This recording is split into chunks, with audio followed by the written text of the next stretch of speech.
이러저런 얘기 듣다 보니까 우리 김민석 국무총리랑도 네. 위원장님이 굉장히 각별한 관계시더라고요. 아니 각별한 거 아니에요? 아니고. 예. 그러니까 2008년인가 뭐 그렇게 해가지고 우리 그때 저 민주당 저기 선거하고 그럴 때 만났는데 이런 게 있어요. 아니 재밌는 에피소드부터 얘기 드리면은 김인석 총리가 이제 만나면은 이제 제가 연배가 위니까 이제 누님 누나 뭐 이러는 거예요. 그때 누님 누나. 그러니까 김상희 위원님도 계시고 그러니까 누님 누나 그래서 내가 그래서 한마디로 나는 누님 누나 특히 누나는 싫고 누님은 더 싫어한다.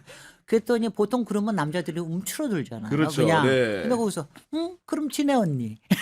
아, 그러면 총리가 위원장님을 그래서 상대로 그때부터 계속해서 지내 언니 불러요. 아, 여전히 호칭이 지네 네, 언니가. 가끔 이제 만나가지고 저기 하면은 물론 지금은 만나면 위원장 그러지만 지내 언니라고 부르는 사람이 남자가 딱 둘이 있는데 그 중에 한 사람입니다. 그 나머지 한 사람 총리야. 혹시 누굽니까? 거의 없다.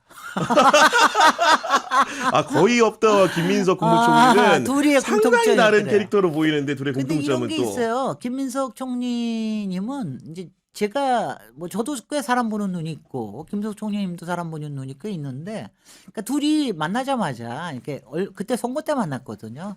근데 이제 딱 보자마자 그 전에도 서로 이제 좀 주목을 해왔거니와 그러니까 왜 프로는 프로를 알아본다라는 그런 거 프로는 있잖아요. 프로가 보인다. 프로는 프로가 네. 딱 보이는.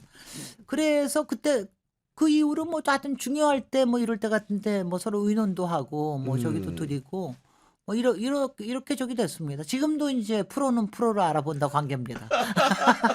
그런 관계를 말씀해 주시는 거고 네. 저희가 서두에도 이제 소개를 좀 해드렸는데 드디어 이제 대통령실이 네. 용산 시대를 마감하고 네. 청와대로 옮겼는데 네. 전반적인 이전 과정 좀 어떻게 보고 계십니까? 아니 그러니까 저는 이거는 완전히 이제 정상이 됐다라고 하는 걸 이제 세계적으로 이제 다 얘기를 하는 거고요. 저는 이게 특히 반가운 게 청와대라는 공간이요. 여러분들은 이게 대한민국의 공간이라고만 생각하지만 이게 세계의 공간이기도 합니다. 아, 세계의 공간이다. 이게 블루하우스라는 게요. 거의 화이트하우스만큼의 브랜드를 갖고 있어요. 구글에도 검색하면 몇십만 개가 나옵니다. 그러니까 대한민국이 워낙 솔직히 정치의 중심이기도 하잖아요. 그리고 솔직히 남북한의 이 관계라고 하는 것 때문에도 남한의 이 정치에 대한 관심이 큽니다. 근데 그래서 블루하우스란 말을 하면 항상 정치의 대명사 이렇게 됐는데 그 말이 싹 없어진 거예요, 그동안. 용산이라고 하는 이 바보 같은 대통령실 해서. 그런데 이걸 다시 블루하우스라고 하는 정말 대한민국 브랜드. 트럼프 대통령도 좋아하고 멜라니아 여사도 좋아하는 이런 데를 다시 찾게 됐다는 게 좋고요. 저는 이거를 조금 이제 제가 조금 이제 저는 확대 해석하기를 참 좋아하니까 제가 국가건축정책위원회에서 제가 요새 공간민주주의라는 말을 쓰고 있잖아요. 그렇습니다. 그러니까 우리의 이제 가치가 좋은 건축, 좋은 도시를 만드는 것도 있지만 공간민주주의를 제대로 우리 사회에 실현하는 거다라고 얘기하는데 저는 이번에 청와대에 복귀한 게 바로 공간민주주의를 우리가 찾는 이런 하나의 사건이기도 하다고 생각을 합니다. 그게 뭐냐면은 이렇게 상징성이 있는 공간을 우리가 다시 찾는다는 게 공간 민주주의가 여러 가지 뜻이 있어요. 소통이 잘 되고 뭐 관계를 좋게 하고 개방적이고 접근성이 좋고 뭐 이런 것도 있지만 공간 민주주의의 가장 높은 뜻은 뭐냐 하면은 진짜성을 찾는 겁니다. 진짜성을 찾는 거다. 영어로 얘기하면 오리지널리티 또는 오센티시티. 아, 이런 굉장히 좋은 정통성이라는 말이에요. 그렇죠. 이게 네. 근데 저는 정통성이란 말이 좀 그래서 오리지널리티도 꼭 무슨 상업주의 같고 그래서 저는 제가 이 표현을 야, 진짜성이라고 진짜 좋은 표현이네요. 표현해요. 진짜성. 진짜성. 그러니까 이걸 갖고 있는 그런 걸 갖고 있는 공간은 그거 하나예요. 그리고 그 대한민국에서 그런 국가적인 상징을 갖고 있는 위상의 공간은 청와대 하나예요. 그걸 다시 찾는 거거든요. 그러니까 이런 진짜성을 회복하는 거다. 제가 이렇게 좀 멋있죠, 근데 그렇게 해석하니까. 아니, 그러니까 공간 예. 민주주의의 가장 높은 단계를 회복하는 것이다. 아, 진짜성을 회복한다는 말이 정말로 이제 와닿는 말로 들리는데 네. 그럼에도 그러니까 불구하고 그냥 예. 용산은 가짜성이었다는 거예요. 근데 일부 이제 분석하시는 분들 같은 경우에는 네. 그 터 자체가 좀 약간 스산하다 네. 혹은 아니면 입지가 그렇게 좋은지 모르겠다는 주장을 펴는 분도 있던데 아니, 실제로 좀 어떻습니까? 무슨 바보 같은 소리. 아니, 난 정말 그런 얘기 들을 때마다 나 저거 하는 게 이게요.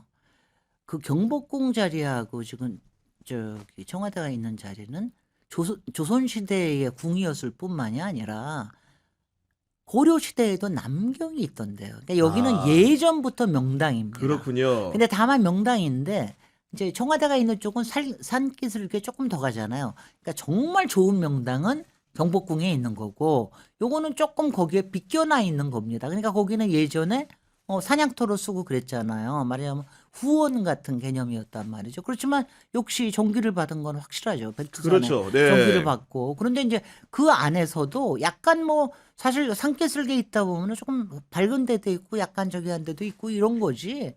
전체적인 그 기분은 거기에 이제 특히 본관에 가면은요.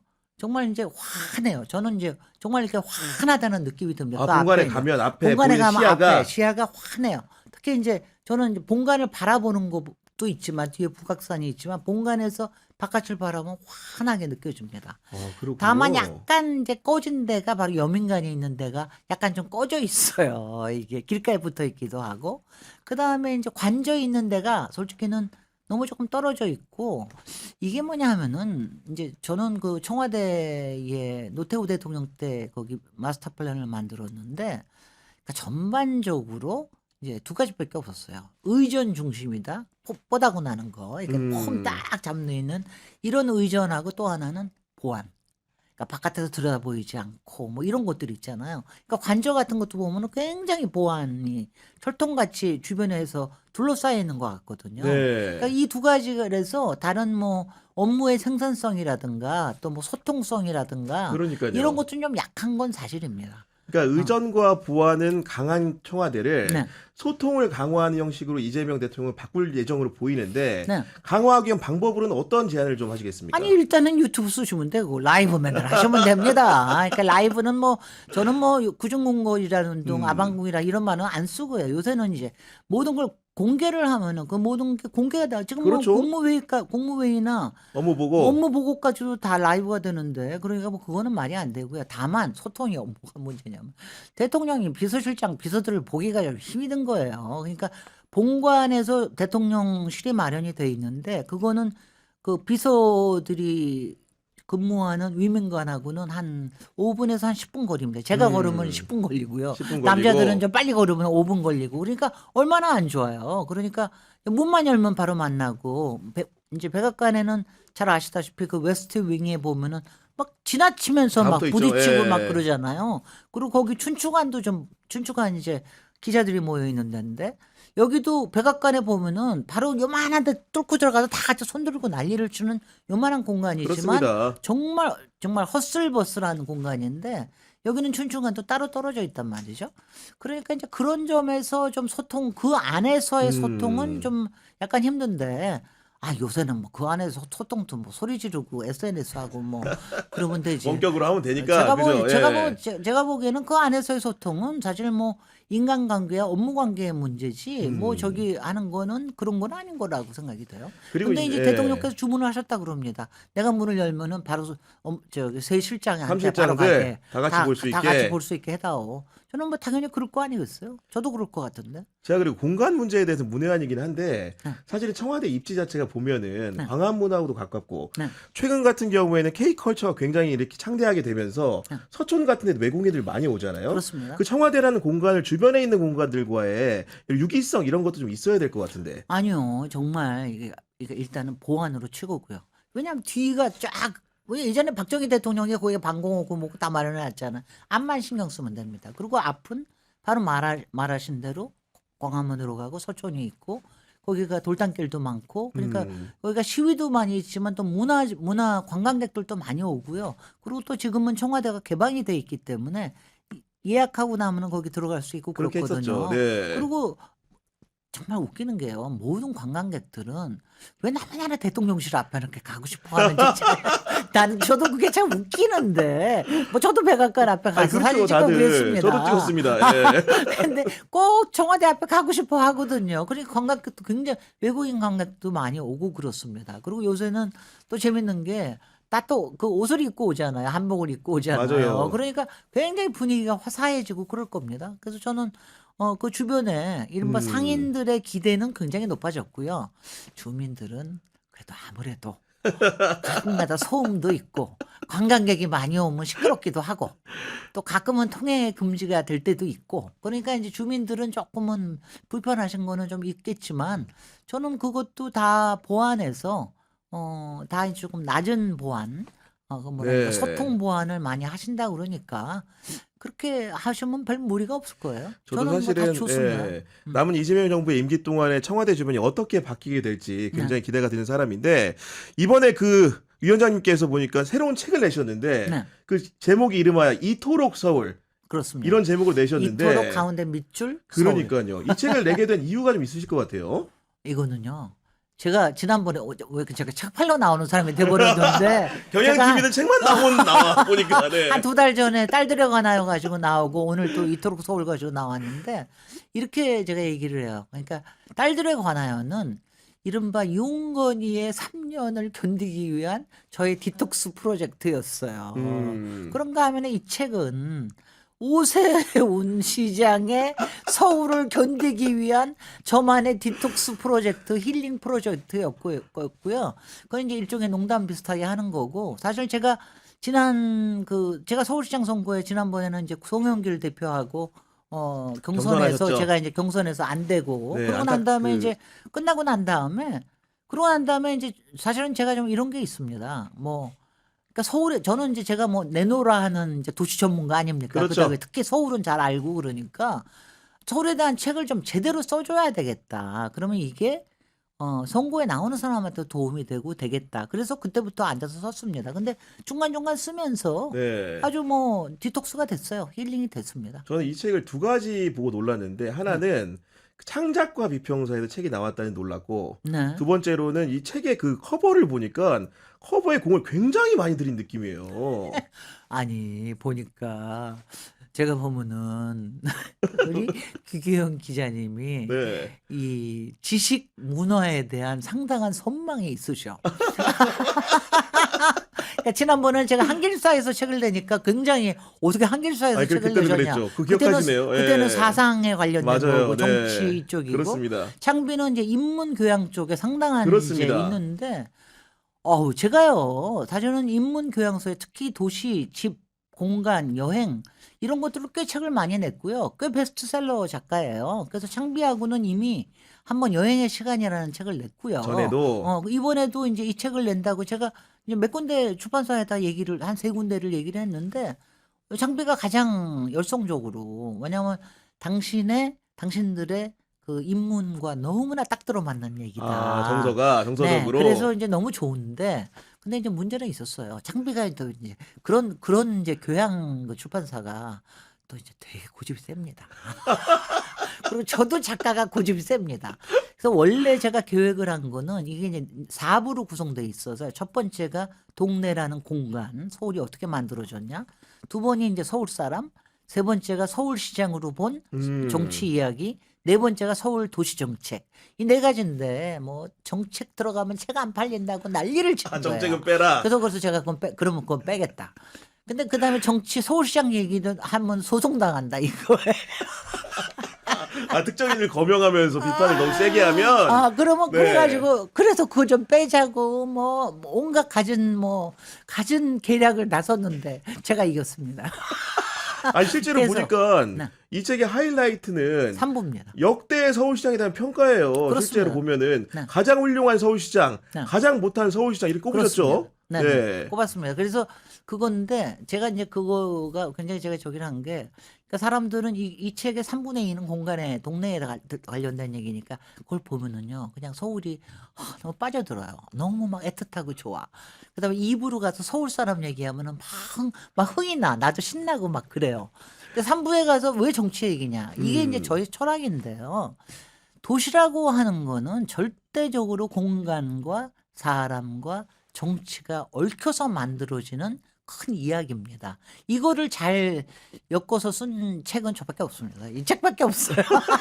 그러니까 제가 네. 그래서 이제 그렇게 저기 한 거고요. 그다음에 이제 아까 질문하신 표지. 네. 표지는 사실은 이제 제가 이 제 얼굴이 나온 표지보다 이 밑에서부터 이제 파란 거에서부터 쫙 올라가지 않은데 제가 이렇게 주문을 했어요. 디자이너한테.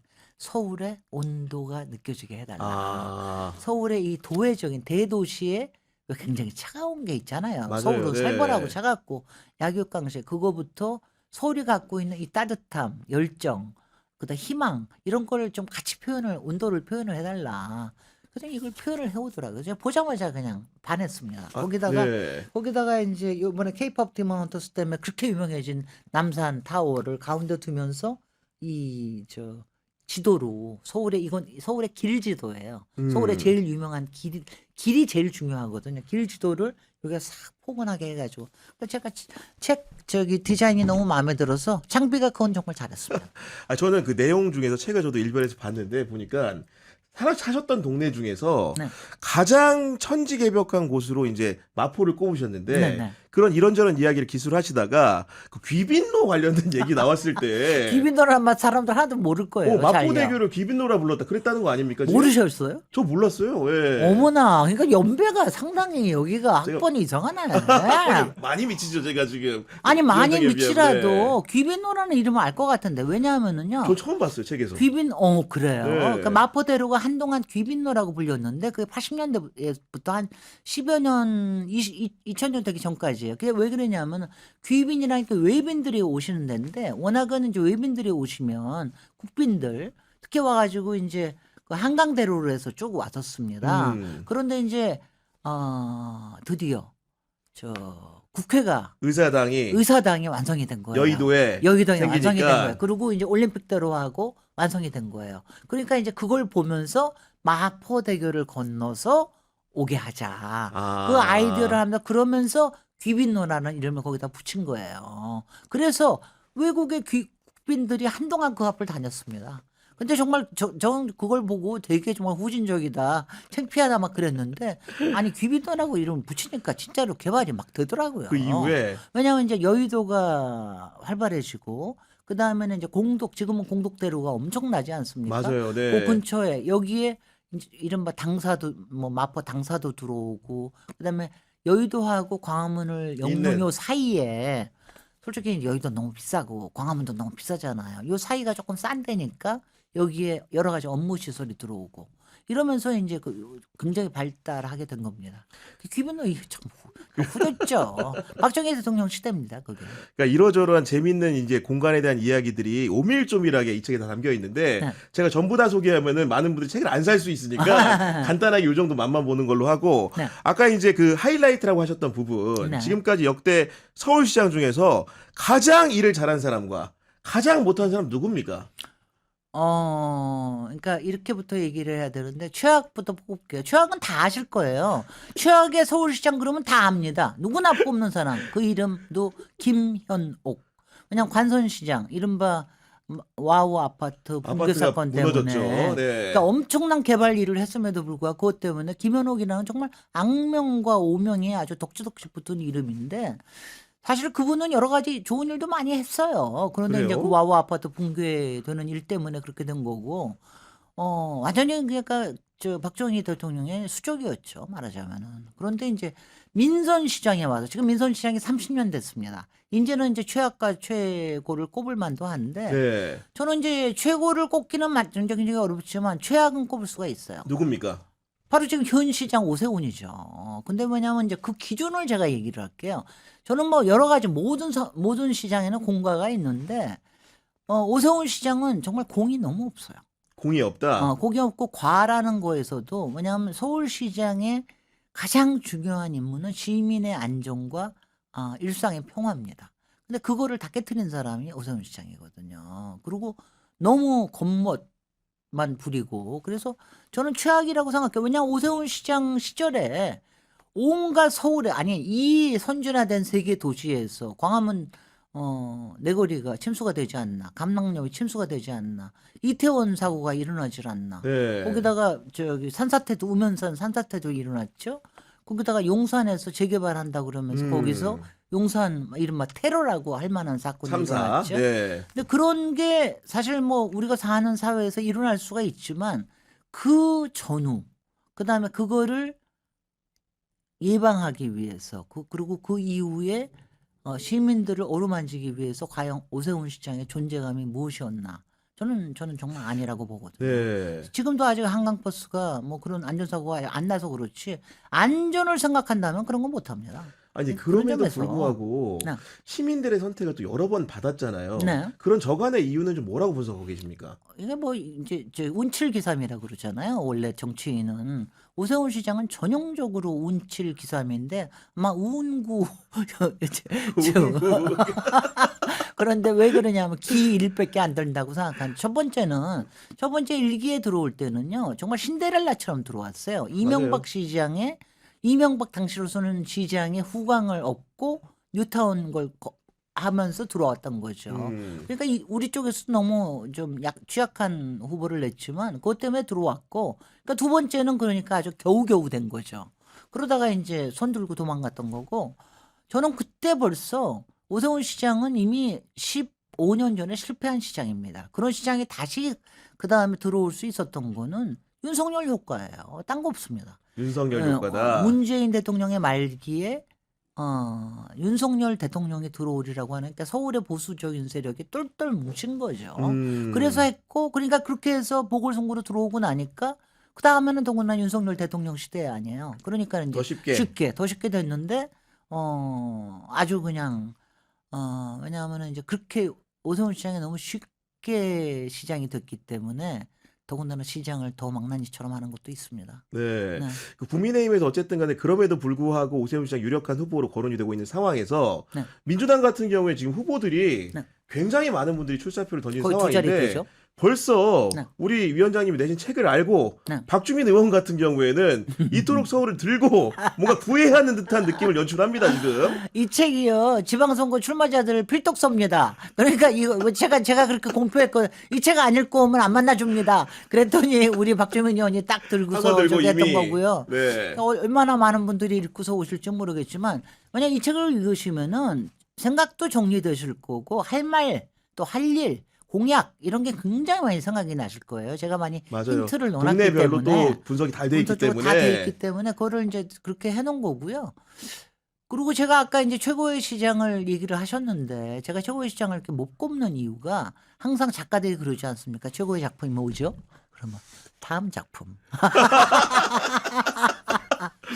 그러니까 다음 시장이 최고의 시장이라고 우리는 기대를 해야 되고요. 네. 오늘 시간이 없으니까 전임 시장들을 다 평가할 수는 없지만 저는 하여튼 서울의 지난 7, 8년, 그러니까 박원순 시장의 3기, 그다음에 오세훈 시장의 지난 5년, 이거를 합하면은 정말 완전 잃어버린 서울이라고 생각을 하거든요. 그런데 서울은 지금 굉장히 중요한 시기에 있습니다. 대한민국과 더불어서 도약을 할 수 있는 시기고, 그다음에 여기서 제가 힌트를 하나 드리면 네. 이게 제가 정말 자랑하는 건데 2부 얘기입니다. 2부의 제목이 서울러예요. 맞아, 서울러. 서울러라는 말을 제가 썼습니다. 서울 사람을 일컫는 말 서울러. 이 진짜 서울러. 더 서울러가 나올 수 있는. 서울, 솔직히 이게 말하자면 그 도시 사람을 부르는 말 중에 유명한 말이 파리지앵 있고, 그렇습니다. 그 다음에 뉴요커 있고, 런던어 있고 그렇잖아요. 야, 이거 대단한 힌트다 후보들한테. 그런데 이게 뭐냐 하면은 그런 말이 나왔을 때가 언제냐 하면은 그 도시가 세계 도시로 완전히 부상했을 때 바로 뉴요커, 런던어가 나왔을 때입니다. 그러니까 런던어는 정말 제국적인 영국이 나왔을 때고, 뉴욕도 세계 도시로 올라갔을 때. 그러니까 지금 이 서울러가 나온다는 뜻은 이 시대가 그렇게 중요한 시대라는 거예요. 그러니까 그 서울러에 합당한 최고의 시장이 나와주길 바랍니다. 야, 이 책을 보니까 워낙 좋은 책이어서 많이 널리 읽혀야 되는데 북 콘서트도 계획을 하고 계신다고 들었습니다. 네네. 1월 10일 무려 날 합니다. 사회자가 누구라고요? 오창석!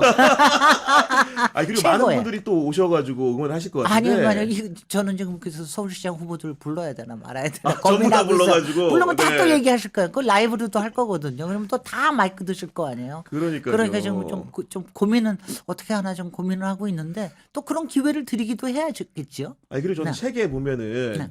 그 표지 보시는 분들 알겠지만은 이토록하고 서울 사이에 밑줄이 그어져 있어 여백의 미가 있는 건데 결국은 네. 우리 서울 시민들이 그 사이의 공간을 채우라는 채우라는 얘기지 거죠. 않겠습니까? 그러니까 이토록 무슨 서울이라 하는 거는 여러분들이 네. 서울 시민이 독자가 채워주셔야 완성이 됩니다. 이 책을 완성해 주십시오. 저는 개인적으로 오늘 이제 아까 대화 네. 나누면서 제가 쓰고 싶은 말을 생각해냈습니다. 그래요? 이토록 어허. 6월이 기다려지는 서울. 어떻습니까? 좋지 않아요? 네. 좋은데요. 좋은데요. 저는 하여튼 매일매일 달라져요. 오늘은 굉장히 긍정적인 말. 네. 그 다음 날은 또 어저께는 제일 좋은 말이 뭐였냐면 이토록 알싸한 서울이 알싸한 서울 왜 이렇게 톡하고 쏘는 맛이 괜찮은 것 네. 같아서 그만 괜찮다. 지금 공모하고 있습니다 사실은. 아니, 보니까 많은 이거는 분들이. 챌린지로 한번 했으면 좋겠어요. 네네. 뭔가 운동 개념으로다 서울 시민들이 네. 내가 생각하는 서울을 네. 이렇게 간절하게 바라는 요인이 있을 수도 있고 아니면 그렇습니다. 정말 내가 살아온 삶을 궤적을 성찰하면서 네. 지을 수 있는 이름이기도 하고. 이건 저작권은 저한테 있습니다. 알겠습니다. 아니 바로 네. 그렇게 생각을 하면서 제가 제목을 지었기 때문에 음. 그렇게 받아들여지는 게 상당히 뿌듯하고요. 재밌게 읽어주십시오.